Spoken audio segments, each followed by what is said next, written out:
예수께서 배를 타시고 다시 맞은편으로 건너가시니 큰 무리가 그에게로 모이거늘 이에 바닷가에 계시더니 회당장 중에 하나인 야이로라 하는 이가 와서 예수를 보고 발 아래 엎드려 간곡히 구하여 이르되 내 어린 딸이 죽게 되었사오니 오셔서 그 위에 손을 얹으사 그로 구원을 받아 살게 하소서 하거늘 이에 그와 함께 가실새 큰 무리가 따라가며 에워싸 밀더라. 12해를 혈루증으로 알아온 한 여자가 있어 많은 의사에게 많은 괴로움을 받았고 가진 것도 다 허비하였으되 아무 효험이 없고 도리어 더 중하여졌던 차에 예수의 소문을 듣고 무리 가운데 끼어 뒤로 와서 그의 옷에 손을 대니 이는 내가 그의 옷에만 손을 대어도 구원을 받으리라 생각함일러라. 이에 그의 혈루 근원이 곧 마름에 병이 나은 줄을 몸에 깨달으니라. 예수께서 그 능력이 자기에게서 나간 줄을 곧 스스로 아시고 무리 가운데서 돌이켜 말씀하시되 누가 내 옷에 손을 대었느냐 하시니 제자들이 여짜오되 무리가 에워싸 미는 것을 보시며 누가 내게 손을 대었느냐 물으시나이까 하되 예수께서 이 일 행한 여자를 보려고 둘러보시니 여자가 자기에게 이루어진 일을 알고 두려워하여 떨며 와서 그 앞에 엎드려 모든 사실을 여쭈니 예수께서 이르시되 딸아 내 믿음이 너를 구원하였으니 평안히 가라. 내 병에서 놓여 건강할지어다. 아직 예수께서 말씀하실 때 회당장의 집에서 사람들이 와서 회당장에게 이르되 당신의 딸이 죽었나이다. 어찌하여 선생을 더 괴롭게 하나이까.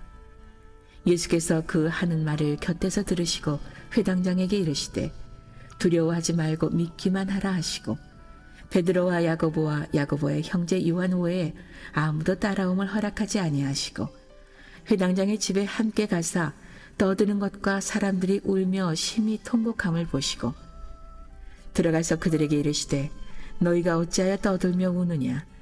이 아이가 죽은 것이 아니라 잔다 하시니 그들이 비웃더라. 예수께서 그들을 다 내보내신 후에 아이의 부모와 또 자기와 함께 한 자들을 데리시고 아이 있는 곳에 들어가사 그 아이의 손을 잡고 이르시되 달리다금 하시니 번역하면 곧 내가 네게 말하노니 소녀야 일어나라 하심이라. 소녀가 곧 일어나서 걸으니 나이가 12살이라. 사람들이 곧 크게 놀라거늘 우리 찬양팀이 또 은혜스럽게 간단하게 제가 말씀 많이 전하라고 해주셔서 너무 고맙습니다. 오늘 제목은 예수님의 말씀을 듣고 믿는 사람이 있었고 비웃는 사람이 있었어요. 이 성경 말씀은 하나님의 말씀입니다. 이 말씀을 들을 때에 믿음으로 들으면 내게 은혜가 되고 복이 됩니다. 그러나 비웃으면 안 믿으면 나와 아무 상관이 없어지는 거예요. 그래서 은혜의 비결은 말씀을 그대로 받아들이는 자세가 참 중요하다. 이 본문 내용을 보면은 사건은 두 개인데 여기에 회당장 야이로가 죽어가는 딸 문제를 가지고 예수님께 와서 도움을 청합니다. 그래서 야이로의 믿음이 있고 12해 동안 혈루증으로 병을 앓는 여자가 있어요. 이 사람이 예수님께 와서 믿음으로 고침받은 사건입니다. 내용은 믿음으로 복을 받았는데 결과적으로 보면 각각 우리 예수님은 3가지로 축복해 줍니다. 그래서 이 혈루증 여인도 3가지 복을 받고 또 이 야이로도 3가지 면의 말씀을 통해서 복을 받아요.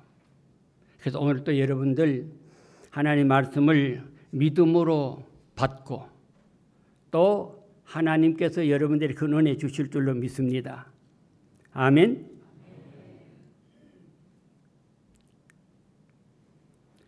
그래서 이제 문제는 이 야이로와 12해 동안 혈루증으로 앓는 이 여자가 자기의 믿음을 어떻게 표현했느냐 이겁니다.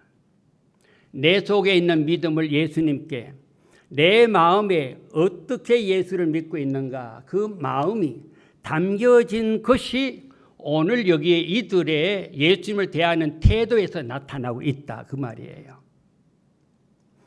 그러므로 여러분들이 오늘 이 말씀을 좀 읽어가면서 성경을 읽으면서 이 말씀이 뭔가를 이해를 해야지 그냥 성경을 읽다가 여러분들 글씨 말하면 또 필기하잖아요. 성경 이제 복사하고 필사를 하는데도 읽다가 문제가 부딪히면 그 문제 붙잡고 기도하는 거예요. 이 말씀이 뭡니까 하고 그냥 쓰는 게 목적이 아니고 그냥 읽는 게 목적이 아니고 이 말씀이 내게 무엇을 뜻하고 있는가, 무슨 메시지를 주는가, 내가 이 말씀을 깨닫고 어떻게 살아가야 하는가, 이걸 깨닫는 거. 그래야 은혜가 되는 거예요. 그래서 야이로 회당장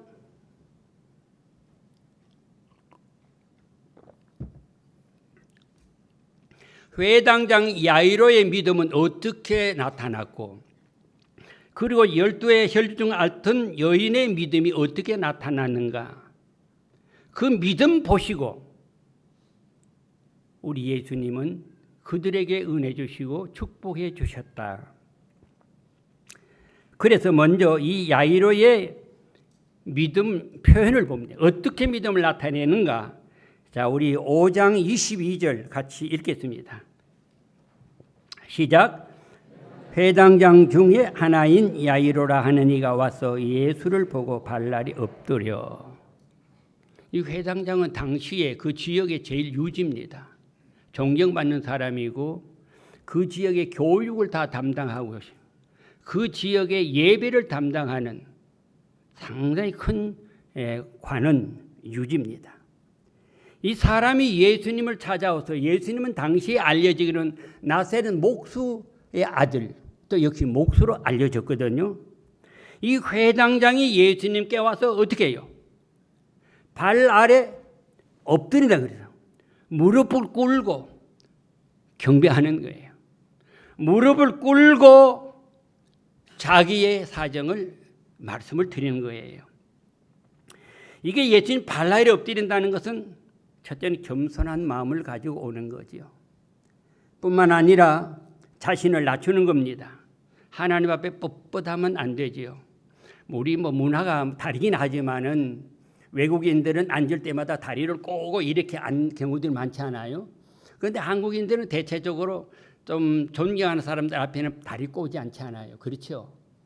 제가 잘못 알았나요? 맞아요? 그렇답니다.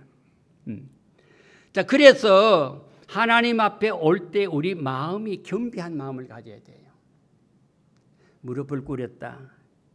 뭐예요? 그는 하나님 앞에서 겸손한 마음 어린 나이가 되어서 도움을 청했던 겁니다.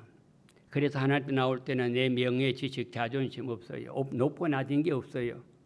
우리 교회는 처음부터 우리 장로님석이 없어서 그런데 장로는 그렇다고 해서 장로님이 더 존경받고 그 석이 없다고 안 받는 게 아니에요. 장로님들은 존귀하지 않아요? 또 귀한 직을 가지고 잘 섬기지 않아요? 자리가 문제가 아니에요. 하나님 앞에 나 올 때는 누구나 똑같이 겸비하게 주를 섬겨야 되는 거예요. 높고 낮은 자리가 없어요. 그래서 사실은 이 강단에 편리하게 앉아 의자 있지만은 같이 앉았다가 올 때만 나와가지고 설교하고 들어가도 괜찮아요. 그게 무슨 얘기를 합니까? 모든 것을 하나님 앞에 올 때는 내려놓는 거예요. 겸비한 마음. 우리 찬송가에도 보면 겸손히 주를 섬길 때 괴로운 일이 많으나 우리 여기 찬송가 여러분들 왜 겸손히 주를 섬기는데 괴로움이 많을까요? 겸손 섬기면서 괴로움을 여러분 받아보셨나요? 겸손에 섬기는 것이 쉽지 않습니다. 조금 하면은 내가 충성을 좀 더 해도 내가 뭔가 남들보다 좀 나아진 가 하면 뭔지 모르게 어깨가 으쓱하게 뭔가 나타내고 싶으면 이게 인간의 본능이라 그럴까요? 그런 게 있거든요.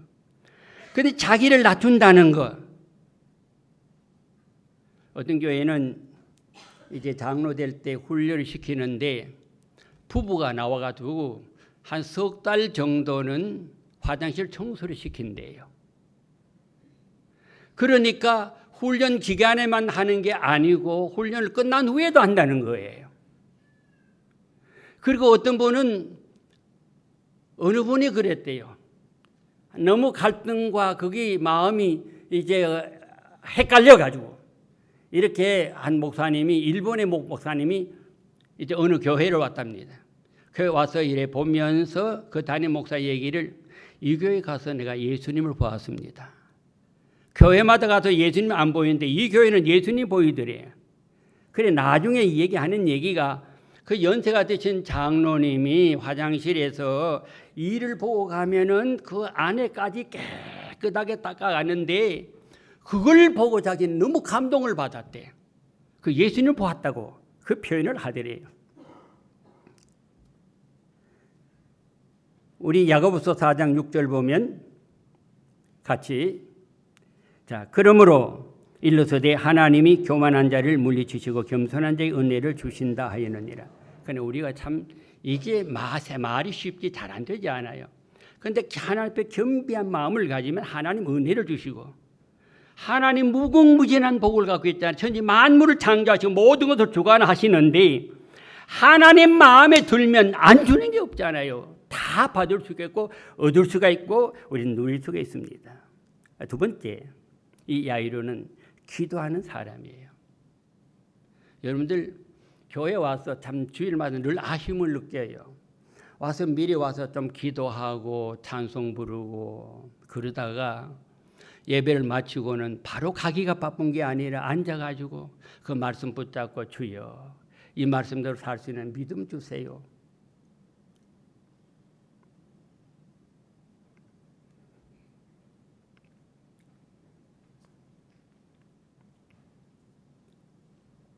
하나님 앞에 여러분들 깊은 기도를 하는 거. 나와 하나님과 만나가야지요. 대화가 이루어져야지요. 출근하고 집에 와서 부부가 간 대화를 안 하는 사람 손 들어보세요. 없지 않아요. 들어가면 대화를 합니다.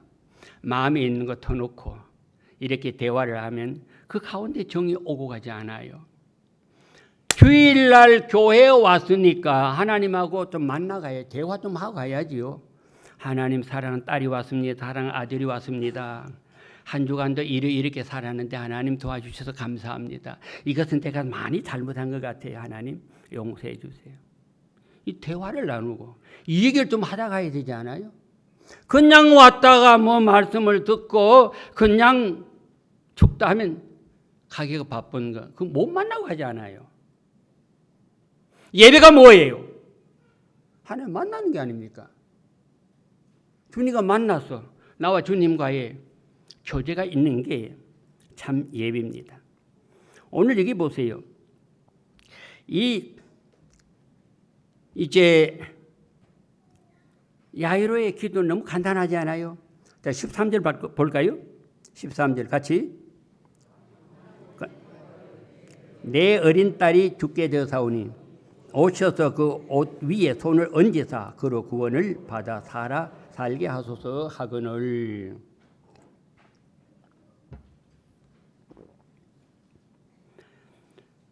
우리 어린 위를 당할 때에 그 문제 여러분들 어떻게 풀고 해결합니까? 크고 작은 문제라도 일단 생기면은 하나님 내놓고 하나님 이런 문제가 생겼습니다. 이거 어떻게 할까요? 물어보는 거예요. 그게 기도예요. 뭐 복잡한 거 없습니다. 여기에 말하면 이제 자기 집에 문제가 생겼잖아요. 딸이 지금 죽어가고 있습니다. 여러분 어떻게 할래요? 그래서 그 딸 문제를 가지고 오셔가지고 간단하면 선생님 오셔서 지금 내 딸이 죽어가고 있는데 손을 얹어서 구원하게 해주세요. 살게 해주십시오. 이게 기도입니다. 이 문제가 생겼습니다. 하나님 도와주세요. 나는 못합니다. 우리 주님께 가져왔습니다. 해결해 주세요. 기도는 간단한 거죠. 그리고 에레미야 333 에레미야 33장 3절 같이 다시 읽어봅시다. 시작. 이 일을 행하시는 여호와 그것을 만들며 성취하시는 여호와 그의 이름을 여호와라 하는 이가 이와 같이 이르시도다. 너는 내게 부르짖으라. 내가 내게 응답하겠고 내가 알지 못하는 크고 은밀한 일을 내게 보이리라. 이 기도가 그거거든요. 일을 행하시는, 일을 만드시는 분, 하나님 일을 행하시며 만드시는 분이라 그 말이에요. 그러니까 이분이 말씀하시기를 내게 부르짖으라, 내게 기도하라, 내게 말하라. 그러면 내가 응답해 주겠다. 또 그 다음에 말씀합니다. 내가 알지 못하는 크고 은밀한 비밀스러운 것, 전혀 알 수 없는 것, 내 머리로 상상할 수 없던 그런 문제, 사업 문제, 무슨 또 시험 문제 등 여러 가지 문제 있잖아요. 그 문제 내가 아무리 생각도 안 났던 얘기인데 기도하니까 지혜를 주시는 게 새로운 걸 발명도 하고 발견도 하고 그 일을 만들어내는 거예요. 은밀한 일을 내게 보이리라. 우리가 살아가는데 힘들고 어려움도 많지 않아요. 그래서 주님은 가져오기만 하면 참 성경은 얼마나 귀한지 몰라요. 오라, come, 오라, come. 내게 오라, 내게 오라. 수고하고 무거운 짐진 자들한테 내게 오라. 오라, 그냥 오라 한 게 아니죠. 뭐요? 가지고 오라. 무거운 짐, 너 해결하지 못하는 괴로운 문제, 이걸 가지고 오라. 그걸 가지고 오면 내가 그 문제를 다 해결해 주겠다 말씀하셨어요. 해결이 뭐예요? 평강입니다. 쉬게 하리라. 평강의 봄, 살롬. 평강의 복을 주시는 거예요. 그래서 우리 너무 힘들고 어려울 때 때로는 성경 읽다가 때로는 기도하다가 찬송 부르고 그러죠. 무거운 짐을 나 홀로 지고 견디다 못해 쓰러질 때 불쌍히 여겨 구원해 주리. 은혜의 주님 오직 예수. 얼마나 참 고마운 분이, 얼마나 좋은 분입니까? 어떤 것든지 가지고 오면, 내게 가져오면 다 풀어서 내가 너희들이 편안하게 해주겠다.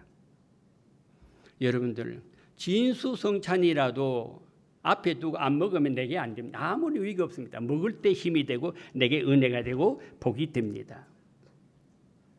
하나님 말씀을 먹어야 은혜 되죠. 그래서 예배를 통해 주신 축복이 뭔지 압니까? 첫째는 말씀입니다. 말씀을 깨닫게 하는 거예요. 오순절에 성령 받고 나타난 첫 번째 증거가 뭐예요? 저들이 다 말씀을 듣고 깨닫는 거예요. 그래서 여러분들 은혜 가운데 은혜가 처음부터 교회에 나오면서 말씀이 들려지고 성경이 보면 이해가 되어지고 그 말씀을 읽을 때 내게 힘이 되고 기쁨이 되면 이게 바로 은혜거든요. 이게 축복이에요. 그 말입니다. 그래서 여러분들이 말씀을 들을 때에 예배가 꼭 여러분들 말씀 들으러 온 것이 아니라 하나님께 예배하기 위해서 주일에 왔지 않아요. 그러면 설교할 때 말씀 들으러 왔습니다 하는 사람은 어떤 면에 말씀을 사모하는 것 같지만은 그 너무 저게 형식적인 하나의 습관적인 것이 아닌가 생각합니다. 그런데 우리가 중심을 주님 앞에 오면 하나님 예배를 통하여 은혜와 복을 주시잖아요. 꼭 신구의 성전체 읽어보세요. 예배 드릴 때에 제사할 때에 하나님 만난 순간에 다 은혜를 받고 복을 받지 않습니까? 뭐 그냥 앉았다고 축복, 그게 아닙니다. 그러므로 오늘 여기 이 말씀 대저 누가복음 1장 37절을 보면은 대저 하나님의 모든 말씀은 능치 못하심이 없느니라 그 말씀. 그 말씀 가운데에 말씀이 마리아에게 임하니까 마리아의 태에 예수님이 잉태하셨지 않습니까? 그러니까 마리아가 대저 하나님의 말씀은 능치 못함이 없다 하는 순간에 성령으로 잉태하셔서 우리를 구원하실 예수님을 이 땅에 오시도록 하신 것입니다. 그래서 야이로는 여기에 내게 오셔서 우리 집에 오셔서 우리 아이의 몸에 손을 얹어서 구원하시고 아이를 살게 해주십시오. 그래서 우리가 진정 우리 하나님을 찾을 때 기도할 때도 하나의 건성을 하지 말고 우리 마음을 주님 앞에 토해 놓고 우리가 하나님 앞에 기도하셔야 됩니다. 그래서 잠언서 우리 잘 아는 성경 아닙니까? 8장 17절 같이 시작. 나를 사랑하는 자들이 나의 사랑을 입으며 나를 간절히 찾는 자가 나를 만날 것이니라. 나를 사랑하는 자가 부부간에도 나만 사랑해 주려 하지 말고 내가 사랑을 해 주세요. 남편을 사랑해 주고 아내를 사랑해 주세요. 사랑을 하면 할수록 받은 그 사랑 때문에 다시 돌아옵니다.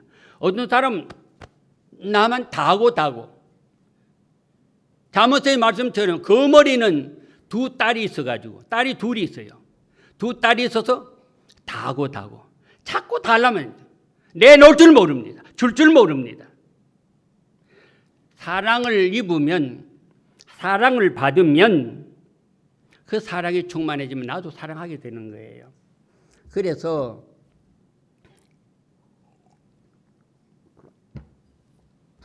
행복한 사람은 사랑을 많이 할 줄 아는 사람이 행복합니다. 그 사랑을 받고 잊지 않고 또 사랑을 주는 사람이 행복하거든요. 가보세요, 여러분들 집집마다. 어느 가정이 행복한가? 다고 하는 사람 아니에요. 주는 사람이야. 서로 줄 때에. 사랑하는 자리 사랑을 받고 간절히 찾는 자가 나를 만날 것이니라. 여러분들 어떻습니까? 신앙생활하면서 하나님 만난 경험이 있습니까? 내가 기도할 때 나는 이렇게 응답을 받았다. 이렇게 응답을 받았다. 기도의 일지를 쓰시는 분들 혹시 계시나요? 아무도 없네. 그러니까 이제 성경을 읽다가 은혜를 받고 또 여러분 기도 제목을 가지고 내가 어느 날에 기도를 시작했다. 그래 어느 날 어떻게 내게 하나님께서 응답하셨다. 여러분들 여기에 간절히 찾는 자가 나를 만난다는 거예요. 그 만난 경험이 있는 거. 신앙의 경험, 체험이 있는 사람과 신앙의 경험, 체험이 없는 사람이 신앙생활 달라요. 예수를 10년, 20년 믿었는데 기도받은 응답의 경험도 없고 또 말씀을 통하여 내게 새로운 변화 역사가 일어나는 이것도 충동을 받은 것도 없고 아무 경험이 없다면 여러분들 진정 내가 예수를 믿고 있는가 한번 우리가 다시 생각해 보지 않을 수가 없습니다. 그래서 빌립보서 4장 6절에 보면 아무것도 염려하지 말고 오직 모든 일에 기도와 간구로 너희 구할 것을 뭐라 그 다음 하나님께 아뢰라. 감사함으로 주실 것 믿고 감사함으로 하나님께 아뢰라. 그리하면 뛰어난 하나님 평강. 여기 평강은 살롬 평강. 그 여러분 인사할 때도 살롬 옆 사람 보고 살롬 한번 합시다. 옆 사람 보고 살롬 뭐야 평안하세요 그 말이에요. 살롬 할렐루야 살롬 평안하십시오. 그 뛰어난 하나님의 평강이 너 마음, 너 생각, 마음 이걸 지켜준다, 주장해준다, 바꿔주겠다, 그걸 주겠다. 바로 그 약속입니다. 다음에 이제 혈류증 여인의 믿음의 표현을 봅시다. 25절에서 27절을 읽겠습니다. 같이 시작. 25절.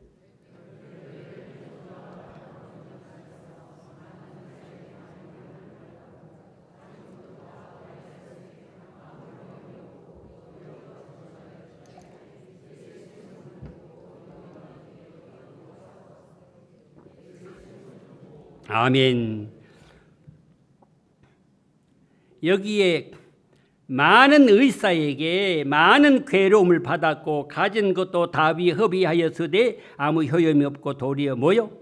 더 중하던 차에 예수의 복음을 드는 거예요. 막다른 골목에 한 줄기의 빛이 바로 그 여인에게 비춰진 것입니다. 여러분들 이 믿음이 얼마나 놀라운 일입니까? 회당장의 도움을 청해서 우리 예수께서 회당장 집으로 가는 도중에 일어난 사건이에요. 이 두 사건 보면은 참 재밌지 않아요? 12년 동안 혈류증을 앓던 여자, 또 12살 먹은 소녀, 그렇죠? 좀 재미난 표현입니다. 그 다음에 역시 이 두 사람도 야이로도 이제 혈류증 여인도 믿음을 통해서 문제를 다 해결함을 받았거든요. 여러분들 이 믿음 가지시고 여러분들도 오늘 어떤 문제든 주 안에 다 해결함을 받기를 주의 이름으로 축복합니다. 여기에 그의 믿음 단순하지 않아요. 모든 용하다는 의사를 다 찾아다니면서 병부터 달리했는데 돈만 다 허비해버리고 병은 더 중해서 이제는 남은 소망은 죽음밖에 없습니다. 그런 상태에서 이 복음이 살립니다. 그래서 늘 내가 아쉬움을 느끼는 것은 새 신조가 많이 와야 돼요. 계속 여러분들 전도해야 됩니다. 나는 늘 이래 올 때마다 의자에 포개 놓은 거 보면 참 마음이 아파요. 쫙쫙 펴놓고 주여 다음에는 이 자리에 앉게 하소서. 뚜묵뚜묵 앉아가지고 한 자리 차지하고 주여 이 자리는 내 자리입니다. 내가 채우게 해주십시오. 이 역사가 일어나야 새로운 변화가 있을 거 아니겠어요? 그래서 이제 가는 도중에 이 여자가 뒤를 뛰어온 겁니다. 사랑하는 여러분들, 그 여인의 믿음은 너무 단순하지 않아요? 무슨 믿음을 갖고 왔어요? 내가 예수님께 가서 예수님의 옷가에 손만 대면, 손만 잡으면 능력이 나와서 내 고침을 받는다. 그게예요. 그 중한 병, 도무지 소망을 다 잃어버렸고 이제는 재산까지 다 없어졌으니까 어떻게 해요? 그러나 소망, 복음을 들었으니까 새 소망이 생긴 거예요. 이 몸의 소망 무엔가. 그 다음에 뭐죠? 할렐루야. 그러면 내가 앞에 이 몸의 소망 무엔가 하면 여러분 찬송 그 다음 부릅니다. 시작. 이 몸의 소망 무엔가. 아멘. 할렐루야. 근데 요 앞동 동네만 부르고 저 뒷동네는 소망이, 예수님 소망이 없어요. 크게 좀 불러야죠. 다시 우리 같이 이 몸의 소망 무엔가. 다시 시작. 이 몸의 소망 무엔가 우리 주 예수뿐일세. 우리 주 예수 밖에는 믿으리 아주 없도다. 아멘. 그러니까 예수님 밖에는 믿을 사람이 없다. 이 믿음을 갖고 주님 앞에 나와 예배를 드려야 돼요. 예배를 받는 거예요. 그런데 한 가지 문제가 생겼죠. 이 혈류증, 피를 흘리는 여자는 건강한 사람 가까이 가면 안 됩니다. 부정하기 때문에. 율법에 금해놨어요. 만일에 그런 자가 옆에 앉았으면 발견된다면 돌을 들어서 내려쳐서 죽어도 항의할 바가 없습니다. 그러니까 이런 위험이 있잖아요. 그러나 돌에 맞아 죽든 어떠하든 간에 난 예수님을 만나야 된다. 여러분들 우리 신앙생활 할 때는 가끔 우리 장애거리가 있어요. 방해하는 방해거리. 가로막는 것들이 있어요. 이것 때문에 핑계대고 하나님 앞에 나온 걸 여러분 주저하면 안 됩니다. 아무리 방해꾼이 어떤 문제가 있어도 우리는 뿌리치고 목적을 향해서 나가야 됩니다. 그래서 중요한 것은 방법은 찾으면 된다. 할렐루야. 한번 따라합시다. 방법은 찾으면 찾아진다. 예, 여러분들 사업을 하든 무슨 일을 하든 어떤 일을 어떤 목적을 두고 가는데 힘든다고 절대 포기하지 마세요. 반드시 힘든 고비는 있습니다. 정상을 올라가면 7, 8부 올라가면은 나중에는 힘든 고비를 넘어가면 정상에 오르는 거예요. 마찬가지예요. 그래서 예수님의 옷자락 손을 잡았습니다. 잡는 순간에 예수의 능력이 나와가지고 그 순간에 되는 순간에 자기 몸에 피가 뚝 끊기는 거예요. 그럼 몸이 개운해지면 힘이 솟아나는 거예요. 얼마나 놀라며 얼마나 기쁘고 얼마나 감격스러운 일입니까? 바로 그 순간에 예수님이 걸음을 멈추시고 뒤를 이렇게 돌아보시면서 누가 내 몸에 누가 내 옷에 손을 대었느냐, 누가 내 옷을 잡았느냐, 어떻게 하겠어요? 여자가 숨길 수가 없는 게요. 그래서 덜덜 떨면서 감격하면서 떨면서 나가서 예수님 앞에 모든 자기의 사실을 다 고백했습니다. 그래서 예수님께서 그 여인에게 3가지 말씀으로 축복합니다. 얼마나 큰 축복인지 몰라요. 오늘 여러분도 이 복 받기를 바랍니다. 첫 번째는 딸아 내 믿음이 너를 구원하였다. 믿음이 너를 구원하였다. 칭찬받는 믿음. 살아가는 믿음. 그러니까 예수를 믿으면 분명하게 믿어야 됩니다. 그 전에는 안 그랬는데 그 자꾸 목이 말라요. 입이 마르고.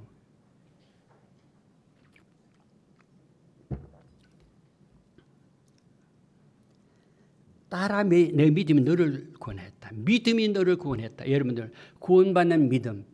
여러분들 내가 지금 하나님 부르면 나는 천당 갑니다 하는 분들만 손들라면 또 부끄러우니까 할렐루야. 아멘. 이게 믿음이에요. 확신하는 것. 지금 불러도 난 갑니다. 어디 천당 갑니다. 이 확신. 그래서 내 믿음 너를 구원하였다. 오늘 너가 살게 됐다 그 말이에요. 영적, 육적 마찬가지. 두 번째는 평안히 가라. 살롬의 복입니다. 평안하게 살라. 옆 사람 보고 평안하게 삽시다. 아니 평안하게 사세요. 살롬입니다. 평안히 가라. 이제 편하게 살아라. 12년 동안 얼마나 고생 많이 했습니까? 매일같이 거스리고 고통스럽고 난 그 병을 안 알아봐서 모르긴 하지만은 병치고 좋은 병이 어디 있어요? 얼마나 힘들겠어요? 얼마나 지저분했겠어요? 평안히 가라. 그 다음에 세 번째가 뭐예요? 내 병에서 놓여 건강할지어다. 건강에 복 받으라. 옆 사람 보고 건강하게 사세요. 이 3가지 복 오늘 받기를 주의 이름으로 축복합니다. 받기를 원하신 분들만 아멘. 할렐루야. 얼마나 놀라운 복입니까? 무엇 때문에? 믿음 하나. 여기에 예수님의 옷자락을 하나 잡는 믿음. 여기에 생명으로 모든 것을 걸었습니다. 이게 믿음이에요. 예수님의 옷자락에 손을 댄다. 옷자락을 잡는다. 여러분들 여기에 모든 것을 건 겁니다. 믿음의 모든 것을 걸면 하나님 말씀 안에 우리 예수님께 모든 것을 걸면 이 복 받는 줄 주의 이름으로 믿으시길 바랍니다. 마지막으로 이제 이 야이로의 믿음. 야이로의 믿음은 예수님 겸비하게 엎드렸지 않아요. 그 당신만 믿습니다. 그랬어요. 그런데 이 믿음이 흔들릴 때 있어요. 믿음이 흔들릴 때 있습니다. 그런 여건들이 옵니다. 이 여자에게 예수님 3가지 복을 축복할 때에 야이로의 집에서 사람이 막 달려왔습니다. 그리고 회장장님 당신의 딸이 죽었습니다. 기가 막히잖아요. 딸 다 죽어가는 거 보고 살려달라고 왔는데 죽었다 했으니까 어떻게 해야 되겠어요?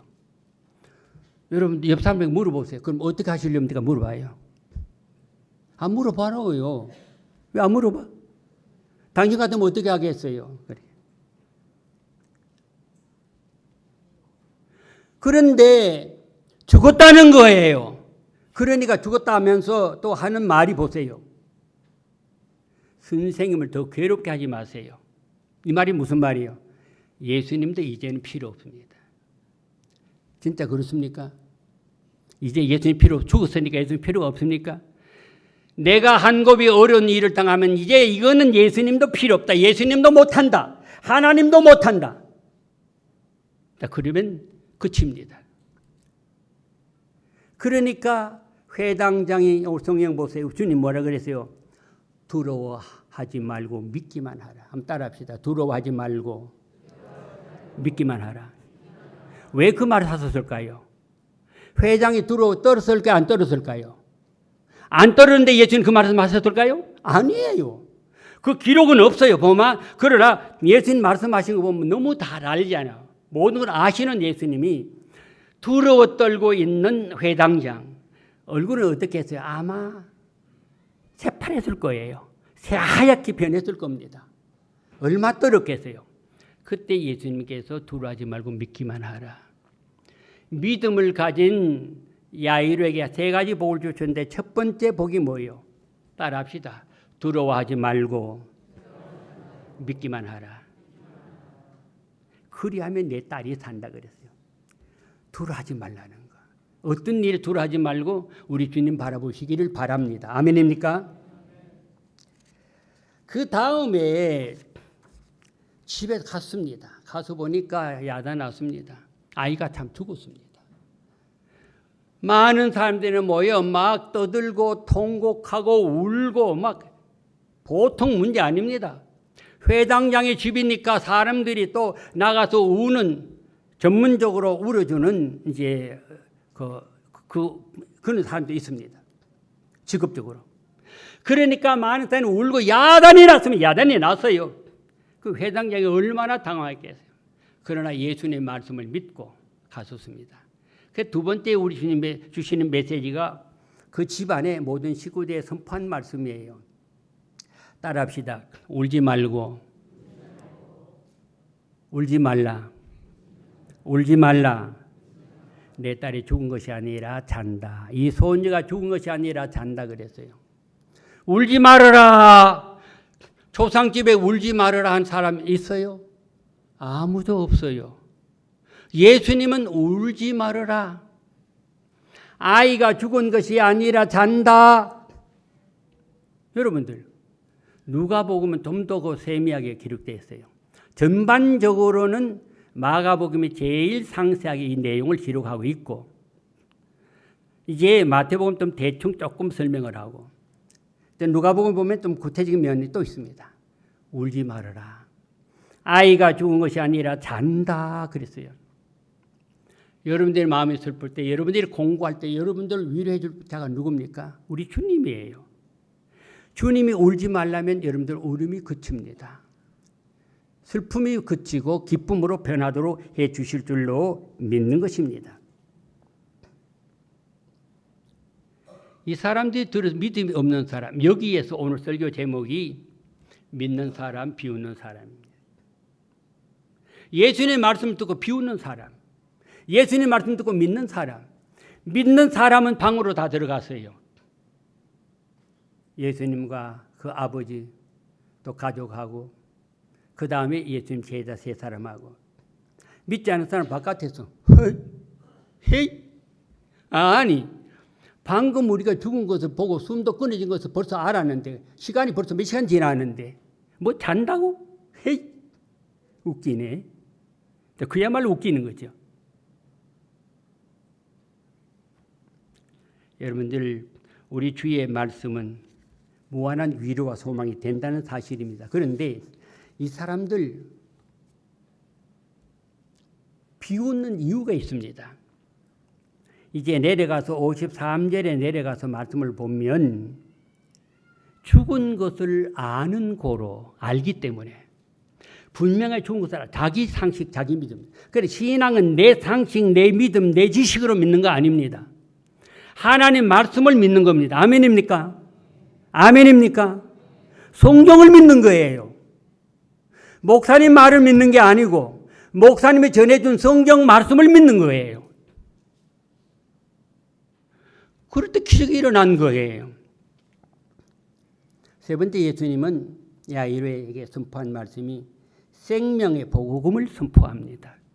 위로의 복음 선포하고 생명의 복음을 선포합니다. 이제 소녀의 손을 잡고 달리다금 소녀야 아이야 일어나라. 손을 잡으면서 아이야 일어나라. 소녀야 일어나라. 그 순간에 아이가 벌떡 일어나가지고 사방 걸어다닙니다. 얼마나 놀랐겠어요 여러분들. 예? 얼마나 놀랐겠어요. 죽었던 아이가 12살 먹은 아이가 일어나서 걸어다니니 세상에 이런 일은 두 번 다시 못 봅니다. 사랑하는 여러분들, 오늘 이 말씀을 정리합니다. 12년 12살 먹은 소녀, 12해 동안 혈류증을 앓던 여인, 다 예수님을 찾아왔어요. 그 아버지가, 그 본인이. 그리고 믿음으로 손을 대고 믿음으로 이제 함께 말씀을 믿고 참여한 그들에게 하나님 복을 주셨습니다.